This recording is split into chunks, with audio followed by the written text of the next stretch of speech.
ನಮಸ್ಕಾರ. ವಿಕೆ ಡಿಜಿಟಲ್ ನ್ಯೂಸ್ಗೆ ಸ್ವಾಗತ. Operation Sindoor 2.0 top stories. Spice jet ಹಾಗೂ ಇಂಡಿಗೋ ವಿಮಾನಗಳು ಕ್ಯಾನ್ಸಲ್ ಆಗಿದೆ. ಜಮ್ಮು, ಶ್ರೀನಗರ, ಅಮೃತ್ಸರ್, ಧರ್ಮಶಾಲಾ, ಕಿಶನ್ಗಢ್, ಬಿಕನೇರ್ಗೆ ವಿಮಾನ ಹಾರಾಟ ಇರುವುದಿಲ್ಲ ಎಂದು ಸ್ಪೈಸ್ ಜೆಟ್ ಹಾಗೂ ಇಂಡಿಗೋ ಸಂಸ್ಥೆ ತಿಳಿಸಿದೆ.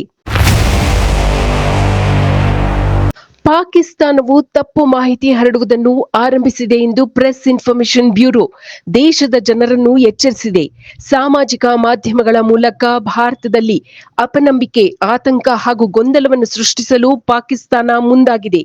ಸಾರ್ವಜನಿಕರು ಮಾಹಿತಿಗಳನ್ನು ವಾಟ್ಸ್ಆಪ್ ಸಂಖ್ಯೆ 8799711259 ಮೊಬೈಲ್ ಸಂಖ್ಯೆಯನ್ನು ಮತ್ತೊಮ್ಮೆ ಗಮನಿಸಿ 8799711259 8799711259 ಇಲ್ಲಿಗೆ ಕಳುಹಿಸಿ. ಇದು ಅಸಲಿ ಸುದ್ದಿಯೋ ಅಥವಾ ಸುಳ್ಳು ಸುದ್ದಿಯೋ ಎಂದು ತಿಳಿಯಬಹುದಾಗಿದೆ. ಸಂದರ್ಭದಲ್ಲಿ ಆಟ ಸಮಂಜಸವಲ್ಲ. ಆಟಗಾರರ ಹಾಗೂ ಪ್ರೇಕ್ಷಕರ ಜೀವ ಮುಖ್ಯ ಎಂದು ಬಿಸಿಸಿಐ ಹೇಳಿದೆ.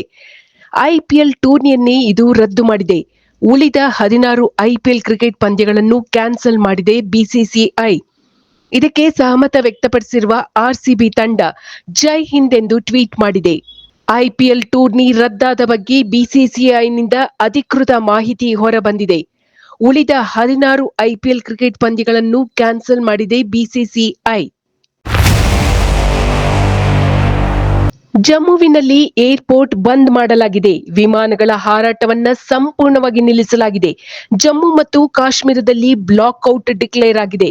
ಸಾರ್ವಜನಿಕರ ಅನುಕೂಲಕ್ಕಾಗಿ ಇಂಡಿಯನ್ ರೈಲ್ವೇಸ್ 3 ವಿಶೇಷ ರೈಲುಗಳ ಸಂಚಾರವನ್ನ ಆರಂಭಿಸಿದೆ. ಜಮ್ಮುವಿನಿಂದ ದೆಹಲಿ ಹಾಗೂ ಉದಂಪುರಕ್ಕೆ ರೈಲುಗಳ ಸಂಚಾರ. ಎಲ್ಲಾ ಮುಸ್ಲಿಮರು ಜಿಹಾದ್ಗೆ ಇಳಿಯುವಂತೆ ಪ್ರಚೋದನೆ ನೀಡಲಾಗುತ್ತಿದೆ. ಅಲ್ ಖೈದಾ ಈ ಸಂದೇಶವನ್ನು ಕೊಟ್ಟಿದೆ. ಭಾರತದ ವಿರುದ್ಧ ಉಪಖಂಡದ ಎಲ್ಲಾ ಮುಸ್ಲಿಮರು ಜಿಹಾದ್ ನಡೆಸಬೇಕೆಂದು ಅದು ಕರೆ ನೀಡಿದೆ. ಭಾರತ ಇಸ್ಲಾಂ ಹಾಗೂ ಮುಸ್ಲಿಮರನ್ನು ಟಾರ್ಗೆಟ್ ಮಾಡುತ್ತಿದೆ ಎಂದು ಅಲ್ ಖೈದಾ ಆಪಾದನೆ ಮಾಡಿದೆ.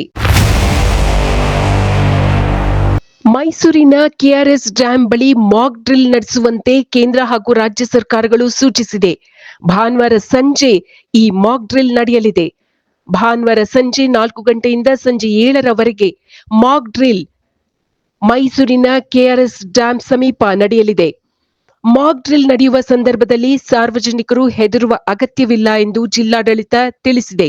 ಈ ಜಲಾಶಯಕ್ಕೆ ಸಾರ್ವಜನಿಕರ ಪ್ರವೇಶವನ್ನು ನಿರ್ಬಂಧಿಸಲಾಗಿದೆ. ಸುರಕ್ಷತೆಯ ದೃಷ್ಟಿಯಿಂದ ಈ ಕ್ರಮ ತೆಗೆದುಕೊಳ್ಳಲಾಗಿದೆ ಎಂದು ಜಲಾಶಯದ ಪ್ರಕಟಣೆ ತಿಳಿಸಿದೆ. ಹಾರಂಗಿ ಜಲಾಶಯಕ್ಕೆ ಸಾರ್ವಜನಿಕರ ಪ್ರವೇಶ ನಿರ್ಬಂಧಿಸಲಾಗಿದೆ. ಕಾಶ್ಮೀರದ ಬಾರಾಮುಲ್ಲಾ ಜಿಲ್ಲೆಯ ಉರಿ ಗ್ರಾಮಕ್ಕೆ ಇಂದು ಲೆಫ್ಟಿನೆಂಟ್ ಜನರಲ್ ಮನೋಜ್ ಸಿನ್ಹಾ ಭೇಟಿ ನೀಡಿದ್ದಾರೆ. ನಿನ್ನೆ ರಾತ್ರಿ ಪಾಕಿಸ್ತಾನ ವಸತಿ ಪ್ರದೇಶಗಳ ಮೇಲೆ ದಾಳಿ ನಡೆಸಿತ್ತು. ಗಡಿ ಭಾಗದ ಉರಿ ಗ್ರಾಮದ ಮೇಲೆ ಕ್ಷಿಪಣಿ ದಾಳಿ ನಡೆಸಿತ್ತು ಪಾಕಿಸ್ತಾನ. ಇಂದು ಉರಿ ಗ್ರಾಮಕ್ಕೆ ಲೆಫ್ಟಿನೆಂಟ್ ಜನರಲ್ ಮನೋಜ್ ಸಿನ್ಹಾ ಭೇಟಿ. ಪರಿಸ್ಥಿತಿಯ ಅವಲೋಕನ, ಸಂತ್ರಸ್ತರೊಂದಿಗೆ ಮಾತುಕತೆ ನಡೆಸಲಿರುವ ಲೆಫ್ಟಿನೆಂಟ್ ಜನರಲ್ ಮನೋಜ್ ಸಿನ್ಹಾ. ಜಮ್ಮು ಮತ್ತು ಕಾಶ್ಮೀರದ ಸದ್ಯದ ಪರಿಸ್ಥಿತಿ ಅವಲೋಕಿಸಲು ಜಮ್ಮು ಮತ್ತು ಕಾಶ್ಮೀರದ ಮುಖ್ಯಮಂತ್ರಿ ಒಮರ್ ಅಬ್ದುಲ್ಲಾ ನಿನ್ನೆ ಸಭೆ ನಡೆಸಿದ್ದಾರೆ. ಗಡಿ ಜಿಲ್ಲೆಗಳ ಜಿಲ್ಲಾಧಿಕಾರಿಗಳೊಂದಿಗೆ ಅವರು ತುರ್ತು ಸಭೆ ನಡೆಸಿ ಗಡಿಯಲ್ಲಿನ ನಿವಾಸಿಗಳ ರಕ್ಷಣೆಗೆ ಭದ್ರತೆ ನೀಡುವಂತೆ ಸೂಚಿಸಿದ್ದಾರೆ. ಸಕಾಲದಲ್ಲಿ ವೈದ್ಯಕೀಯ ನೆರವು ನೀಡಲು ಸಿಬ್ಬಂದಿಯನ್ನು ತಯಾರುಗೊಳಿಸಲು ಅವರು ಸೂಚಿಸಿದರು. ಭಾರತದ ಸಶಸ್ತ್ರ ಪಡೆಗಳು ಆಪರೇಷನ್ ಸಿಂಧೂರದ ಮೂಲಕ ಪಾಕಿಸ್ತಾನ ಹಾಗೂ ಪಾಕಿಸ್ತಾನ ಆಕ್ರಮಿತ ಕಾಶ್ಮೀರದ ಉಗ್ರರ ನೆಲೆಗಳನ್ನು ಮಂಗಳವಾರ ಮಧ್ಯರಾತ್ರಿ 1 ಗಂಟೆಗೆ ಛಿದ್ರಗೊಳಿಸಿತ್ತು. ಇದರ ಬೆನ್ನಲ್ಲೇ ನಿನ್ನೆ 2 ದೇಶಗಳ ನಡುವೆ ಸೇನಾ ಸಂಘರ್ಷ ತೀವ್ರಗೊಂಡಿದೆ. ಭಾರತದ 15 ಸೇನಾ ನೆಲೆಗಳ ಮೇಲೆ ಡ್ರೋನ್ ಹಾಗೂ ಕ್ಷಿಪಣಿ ದಾಳಿ ನಡೆಸಿತ್ತು ಪಾಕಿಸ್ತಾನ. ಆದರೆ ಪಾಕಿಸ್ತಾನದ ಪ್ರಯತ್ನವನ್ನು ವಿಫಲಗೊಳಿಸುವಲ್ಲಿ ಭಾರತೀಯ ಸೇನೆ ಯಶಸ್ವಿಯಾಗಿದೆ. ಭಾರತ ಇದೇ ಮೊದಲ ಬಾರಿಗೆ ಪಾಕಿಸ್ತಾನದ ಮೇಲೆ ಸುದರ್ಶನ ಚಕ್ರ ಪ್ರಯೋಗ ಮಾಡಿದೆ. ರಷ್ಯಾ ನಿರ್ಮಿತ ಏರ್ ಡಿಫೆನ್ಸ್ ವ್ಯವಸ್ಥೆಯಾದ S-400ಗೆ ಭಾರತೀಯ ಸೇನೆ ಸುದರ್ಶನ ಚಕ್ರ ಎಂದು ಹೆಸರಿಟ್ಟಿದೆ. ಇದರ ಮೂಲಕವೇ ನಿನ್ನೆ ಪಾಕಿಸ್ತಾನದ ದಾಳಿಗೆ ಪ್ರತ್ಯುತ್ತರ ನೀಡಿದೆ ಭಾರತ. ಪಾಕಿಸ್ತಾನ ಭಾರತದ 15 ಸೇನಾ ನೆಲೆಗಳನ್ನು ಹಾಗೂ ದೇಶದ 15 ರಾಜ್ಯಗಳನ್ನು ಟಾರ್ಗೆಟ್ ಮಾಡಿ ಕ್ಷಿಪಣಿ ದಾಳಿ ಮಾಡಿತ್ತು.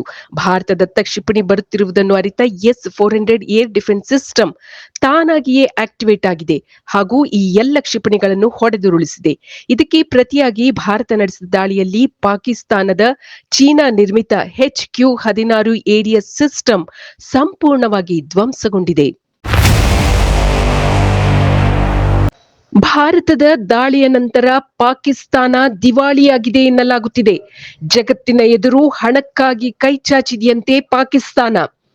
ಹಣ ಹಾಗೂ ವೆಪನ್ಗಳನ್ನು ಪೂರೈಸಿ ಎಂದು ಹಲವು ದೇಶಗಳಿಗೆ ಮೊರೆ ಇಟ್ಟಿದೆ ಪಾಕಿಸ್ತಾನ.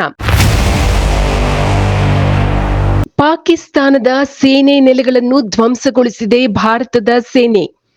ಪಾಕಿಸ್ತಾನದ ಮೇಲೆ ರಾತ್ರಿ ಇಡೀ ದಾಳಿ ನಡೆಸಿದೆ ಭಾರತೀಯ ಸೇನೆ. ಪಾಕಿಸ್ತಾನದ ಸೇನಾ ನೆಲೆಗಳನ್ನು ಟಾರ್ಗೆಟ್ ಮಾಡಿ ಧ್ವಂಸಗೊಳಿಸಲಾಗಿದೆ. ಕರಾಚಿ ಬಂದರಿನ ಮೇಲೆ INS ವಿಕ್ರಾಂತ್ ದಾಳಿ ನಡೆಸಿದೆ. ಭಾರತದ ಹೆಮ್ಮೆಯ INS ವಿಕ್ರಾಂತ್ ಕರಾಚಿ ಬಂದರಿನ ಮೇಲೆ ದಾಳಿ ನಡೆಸಿದೆ. ರಫೇಲ್ ಹಾಗೂ ಸುಖೋಯ್ ಕೂಡ ಸಿಡಿಲಬ್ಬರದ ದಾಳಿ ನಡೆಸಿದೆ ಪಾಕಿಸ್ತಾನದ ವಿರುದ್ಧ. ಇದೇ ವೇಳೆ ಪಾಕಿಸ್ತಾನದ ಸಂಸತ್ತಿನಲ್ಲಿ ಪಾಕಿಸ್ತಾನದ ಪ್ರಧಾನಿಯ ವಿರುದ್ಧ ಆಕ್ರೋಶ ವ್ಯಕ್ತಪಡಿಸಿದ್ದಾರೆ ಪಾಕಿಸ್ತಾನದ ಸಂಸದರು. ಸೇನೆಯ ಮನೋಬಲವೇ ಕುಗ್ಗಿ ಹೋಗಿದೆ, ನಮ್ಮ ಪ್ರಧಾನಿ ಹೇಡಿ ಪ್ರಧಾನಿ ಎಂದು ಶಹಬಾಜ್ ಶರೀಫ್ ವಿರುದ್ಧ ಪಾಕಿಸ್ತಾನದ ಸಂಸದರು ಆಕ್ರೋಶ ವ್ಯಕ್ತಪಡಿಸಿದ್ದಾರೆ. ನಿನ್ನೆ ಸುಮಾರು 2.5 ಗಂಟೆ ಸರ್ವಪಕ್ಷಗಳ ಸಭೆ ದೆಹಲಿಯಲ್ಲಿ ನಡೆದಿದೆ. ಯಾವುದೇ ಕಾರಣಕ್ಕೂ ಸಿಂಧೂರ್ ಕಾರ್ಯಾಚರಣೆ ನಿಲ್ಲದು ಎಂದು ರಕ್ಷಣಾ ಸಚಿವ ರಾಜನಾಥ್ ಸಿಂಗ್ ತಿಳಿಸಿದ್ದಾರೆ. ಆಪರೇಷನ್ ಸಿಂಧೂರ್ ಕಾರ್ಯಾಚರಣೆ ಇನ್ನೂ ಮುಂದುವರಿಯಲಿದೆ. ಪ್ರಾಥಮಿಕ ಅಂದಾಜಿನ ಪ್ರಕಾರ ಪಾಕಿಸ್ತಾನದಲ್ಲಿ ಇದುವರೆಗೂ 100 ಮಂದಿ ಸಾವನ್ನಪ್ಪಿದ್ದಾರೆ. ಇವರಲ್ಲಿ ಕುಖ್ಯಾತ ಉಗ್ರರು ಸೇರಿದ್ದಾರೆ ಎಂದು ರಕ್ಷಣಾ ಸಚಿವರು ತಿಳಿಸಿದ್ದಾರೆ. ಕರ್ನಾಟಕದಲ್ಲಿಯೂ ಭದ್ರತೆಯನ್ನು ಬಿಗಿಗೊಳಿಸಲಾಗಿದೆ ಎಂದು ಮುಖ್ಯಮಂತ್ರಿ ಸಿದ್ದರಾಮಯ್ಯ ತಿಳಿಸಿದ್ದಾರೆ. ಬೆಂಗಳೂರು ನಗರವನ್ನು ಟಾರ್ಗೆಟ್ ಮಾಡಬಹುದು ಎಂಬ ಸಂಶಯವಿರುವುದರಿಂದ ಎಲ್ಲಾ ಕಡೆ ನಿಗಾ ವಹಿಸಲಾಗಿದೆ. ಮೈಸೂರಿನ KRS ಡ್ಯಾಂಗೆ ಹೆಚ್ಚಿನ ಭದ್ರತೆ ನೀಡಲಾಗಿದೆ. ಪಾಕಿಸ್ತಾನದ ಸೈನಿಕರು ಪಾಕಿಸ್ತಾನದ ಉಗ್ರರಿಂದಲೇ ಹತರಾಗಿದ್ದಾರೆ. TTP ತೆಹ್ರೀನ್ ಎ ತಾಲಿಬಾನ್ ಪಾಕಿಸ್ತಾನದ ಒಂದು ಉಗ್ರ ಸಂಘಟನೆ. ಈ ಸಂಘಟನೆ ಪಾಕಿಸ್ತಾನದ 20 ಸೈನಿಕರನ್ನು ಬಲಿ ಪಡೆದಿದೆ. ಪಾಕಿಸ್ತಾನದ ಸೈನಿಕರು ಪಾಕಿಸ್ತಾನದ ಉಗ್ರರಿಂದಲೇ ಹತರಾಗಿದ್ದಾರೆ. ಯಾವುದೇ ಕ್ಷಣದಲ್ಲಿ ಭಾರತ ಹಾಗೂ ಪಾಕಿಸ್ತಾನದ ನಡುವೆ ಯುದ್ಧ ಡಿಕ್ಲೇರ್ ಆಗಬಹುದು ಎನ್ನುವ ಆತಂಕದ ಸ್ಥಿತಿ ಎದುರಾಗಿದೆ. ಭಾರತದಲ್ಲಿ ಮೇಲಿಂದ ಮೇಲೆ ಸಭೆಗಳು ನಡೆಯುತ್ತಿದೆ. CDS ಹಾಗೂ ಸೇನೆಯ ಮುಖ್ಯಸ್ಥರ ಜೊತೆ ಮಾತಾಡಿದ ರಕ್ಷಣಾ ಸಚಿವ ರಾಜನಾಥ್ ಸಿಂಗ್ ಈಗ ಪ್ರಧಾನಿಯವರ ಭೇಟಿಗೆ ತೆರಳುತ್ತಿದ್ದಾರೆ. ಸೇನೆಯ ಮುಖ್ಯಸ್ಥರು ಹಾಗೂ CDS chief of defence staff ಇವರುಗಳ ಜೊತೆಗೆ ವೆರಿ ಇಂಪಾರ್ಟೆಂಟ್ ಮೀಟಿಂಗ್ ನಡೆಸಿದ್ದಾರೆ ರಾಜನಾಥ್ ಸಿಂಗ್. ರಕ್ಷಣಾ ಸಚಿವ ರಾಜನಾಥ್ ಸಿಂಗ್ ಈಗ ಪ್ರಧಾನಿ ಮೋದಿಯವರೊಂದಿಗೆ ರಕ್ಷಣಾ ಸಚಿವರ ಮೀಟಿಂಗ್ ನಡೆಯಲಿದೆ. ದೇಶ ವಿದೇಶಗಳಿಗೆ ಹಾಗೂ ಪ್ರೇಕ್ಷಣೀಯ ಸ್ಥಳಗಳಿಗೆ ಅತ್ಯುತ್ತಮವಾದ ಟ್ರಾವೆಲ್ಸ್ ಅಂದ್ರೆ ಅದು Vikram travels and resort India private limited. ಹೆಚ್ಚಿನ ಮಾಹಿತಿಗಾಗಿ ಸಂಪರ್ಕಿಸಿ 9611375852 9880725851 08023461222 ಹಾಗೂ 23462660. ಇದು ಈವರೆಗಿನ ಸುದ್ದಿಗಳು. ಮತ್ತಷ್ಟು ಸುದ್ದಿಗಳಿಗಾಗಿ ನೋಡ್ತಾ ಇರಿ VK ಡಿಜಿಟಲ್ ನ್ಯೂಸ್.